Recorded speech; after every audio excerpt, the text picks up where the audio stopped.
perspective, a higher level. This is the altitude shifted with the antes. Good evening, everyone, and welcome to the show. We have a very special guest here with us today, Dr. Karen Lynn Moore Tyler. Dr. Moore is a retired education. And Dr. Moore, tell the listening audience a little bit more about your background, what it is that you've done, and what it is that you do now. Okay. I've taught 44 and a half years. I taught 22 years and a half in Joliet, Illinois as a special educator, a special education consultant. And then I taught 22 years here in Phoenix, Arizona, and 10 years at South Mountain Community College teaching reading to the Hispanic population. I'm certified, my bachelor's is in special ed, and I'm certified in behavior disorder, learning disabilities, and mental retardation. And then my master's is in reading, secondary and primary. And then my doctorate degree is in special education. Very good, very impressive as well. Yes. All right, Dr. Moore, so you and I both have a background as far as teaching special ed or students with special needs or disabilities. Yes. And so one of the things that I ran across in my years of teaching students with disabilities is that they did not feel that they could go to college.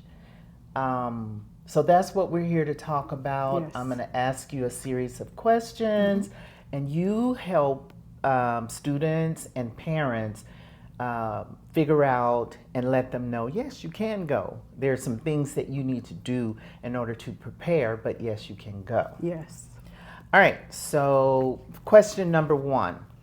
As a student with a disability, leaving high school and entering post-secondary education, will the student see differences in their rights, and how will they be addressed? Yes. Section 504 and Title II protects students from discrimination in the elementary level, secondary, and post-secondary level. However, some requirements change after a student enters into the post-secondary area. For example, Section 504 requires school district to provide every child with a disability a free, appropriate public education.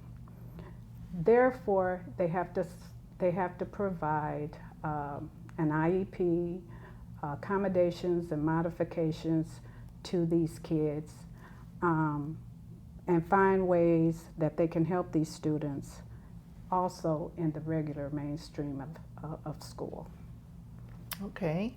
Can a post-secondary school deny students admission because they have a disability? No, they cannot. As long as they meet the main requirements, they cannot deny them from obtaining an education at a post-secondary school. Perfect.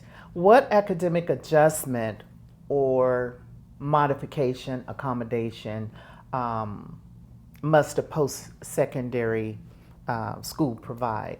The academic adjustment, which we're talking in terms of modifications and accommodations, it depends on the need that the child has, okay? And so what...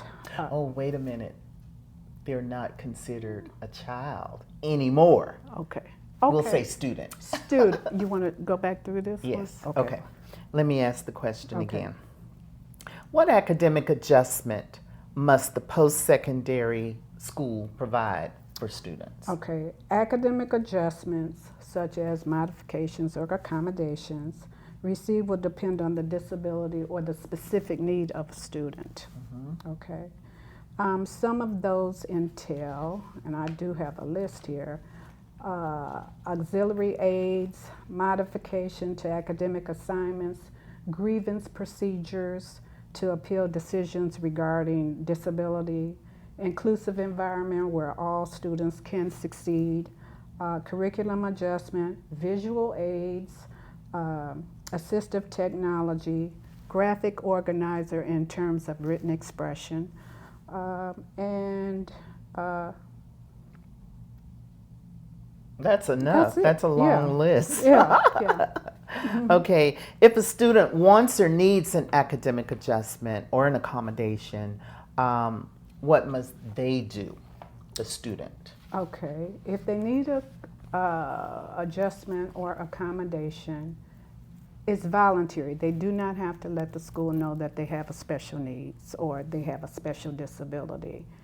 But in order to get the academic accommodations, they do have to let them know. They have to let them know that they do have a disability. Some adjustment takes longer to arrange than others, but you need to follow your school process, and you can find this in the, do that one over again. Okay. So ask the question. Yeah. All right. If a student wants or needs an academic adjustment or an accommodation, what must they, the student, do? If they need accommodations or modifications, they need to consult like their counselor or a disability counselor to let them know that they need some academic adjustments. That's basically it. When should the student request this academic adjustment? The student should let the counselor or the coordinators know at the beginning of a class or semester that they need an academic adjustment. So that gives the school time enough to look at the different adjustments that will be for whatever particular class, or have an alternative class for them to go into to meet those specific needs. Okay, what about tutoring or something like that? Yes. That should be available as Yeah, well. tutoring should be available, speech and language type technology, visually impaired technology for students who have a vision problem. Yeah. Very good. What do students have to prove, or do they have to prove that they have a disability in order to obtain an adjustment? Yes, generally. And what does that proof look like? Okay. Generally, they have to provide documentation on their disabilities. What this entails is a lot of stuff. You don't have to tell us all of it. You can just give us the skinny on it. Okay. A psychological report, an IEP. From the high school. From the high Previous school, and years. sometimes that's not enough. They require more testing. Okay. Those types of things. Okay, so they have to have documentation, basically. Documentation, and sometimes the documentation must be more than what a student is ready to offer. And so therefore, they might say that you need to have more in-depth testing or more current testing. And so that way, it brings you into whether you need to have an evaluation. So, but the school does not pay for an evaluation. They do not pay for evaluation. They might pay for a screening or a current evaluation if they have that, if they have that. It sounds like if a student, a family, know that the student wants to go to college Right. or a university, they need to get started early. Yes. Because, And some of the activities that they need to address is a psychological evaluation, a speech evaluation, cognitive IQ score, screening speech therapy, behavior scale, fine and gross motor skills. All those, you bring all those together so they can look at it to assess the student better and to make the right accommodations and assessments for them. ooh, now that brings me to the next question. Who's going to pay for all this? Well, the school does not have to pay for it. The school does So- not have to pay for it unless they initiate and say that they want to do some screening. At some schools, they do have where they do screenings and everything. But actually, they don't have to do it at the high school level, and they don't have to do it at the post-secondary level. Okay, perfect. Once the school has received the necessary documentation from the student, what should they expect? What's next for them? The school will look at your request for an academic adjustment and consider it alongside the program of essential requirements. So they will try to match it with the course. If you ask for specific adjustments, the school might approve it or suggest another option or another particular class that will go along with that adjustment. The school, like I said, may choose to evaluate, and therefore, if they choose to do the evaluation, they will take on the cost of that. Okay, good. Okay, what if the academic adjustment that was identified is not working? If it's not working, the students should let the counselors know or the coordinators know that this is not working for me. They should not wait to the end of the class to say what the adjustment or the accommodations or the modifications did not work. The sooner you let them know that it's not working for you, the sooner they can resolve that matter. Okay. May a post-secondary school charge a student for providing an academic adjustment? I think we already No. said no, No, they're they not don't gonna charge. pay for it. They're not gonna. Okay. What can a student do if he or she believes the school is discriminating against them? Well, almost every college or university has someone called a Section 504 coordinator, an ADA coordinator, a counselor, a disability service coordinator. You would alert them to the fact, and then there are procedures or guiding processes, grievance process, that you share your concerns fully and fairly, and it should resolve complaints quickly and fairly. But if by chance that does not work, you can go to court or you can contact the Office of Civil Rights. And the information that you need to gather for that is your reports, your emails, your letters, your reports. I said that. Incident report logs, attendance logs, witnesses' statements. Prepare a written complaint thoroughly.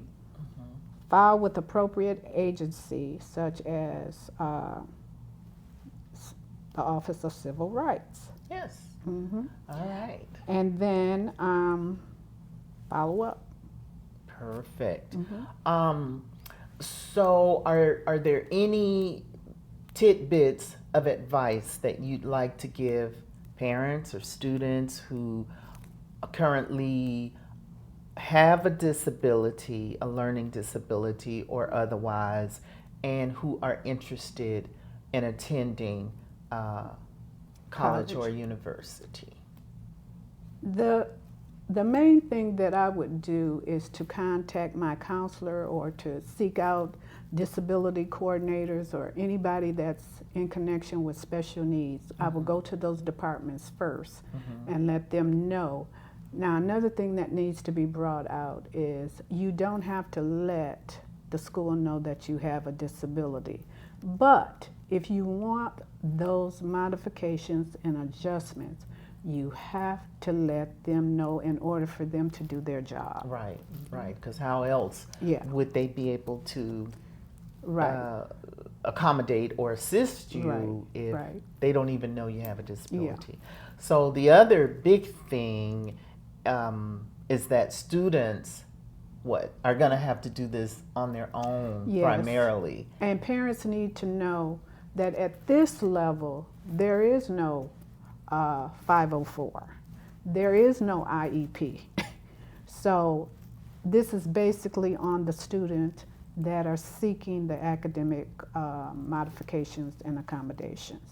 So they have to really seek out the correct people in order to get where they want to go. So basically, they have to learn how to advocate for themselves. And maneuver through the system. Yes. All right, Dr. Moore, thank you so much for joining us today. It was delightful. You're and welcome. hopefully someday I'll be able to reach the level that you're at, retirement. Yes. And yeah, we'll have A graduation party. a party. All right. Flowers. The flowers are beautiful So and colorful. And I them. love fresh flowers. I do And too. so when I knew that you were going to come, I said, well, I'm going to get these flowers and elevate our day Yes, and our So- surroundings. and our And surroundings. they're bright and colorful, and I love color. Well, thank you for coming. You're I welcome. appreciate your advice to parents and students, and hopefully your information and your advice will help someone. Yes, All right. I hope so. Thank you. Ready to rise, a new perspective, a higher level. This is the altitude shift with the antes.